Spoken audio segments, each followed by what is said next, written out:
எல்லாத்துக்கும் ஒரே மாதிரியான பரிகாரங்கள் தான். ஏன்னா இதனுடைய மூலம் செய்வினை. ஓகேங்களா? அது எந்த மாதிரியான விஷயங்கள் அவங்க எதுக்காக ஒருத்தர் நமக்கு எதிரிகள் நமக்கு செய்வினை வைக்கிறாங்கன்னா அவனுடைய நோக்கம் எது வேணா இருக்கலாம். ஒன்று மரணத்தை கூட கொடுக்கலாம். முதல்ல அதோட அறிகுறி என்னவா இருக்கும்?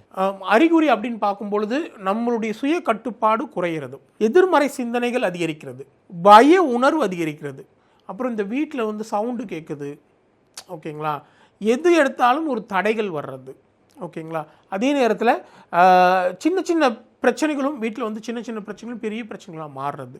உறவுகளுக்குள்ளே ஏற்கனவே நான் சொன்ன மாதிரி சண்டை வந்துகிட்டே இருக்கிறது, ஒத்துமையே இல்லாமல் போகிறது. ஓகேங்களா? அதே நேரத்தில் எப்பயுமே தனிமையில் வாடுறது. ஓகேங்களா?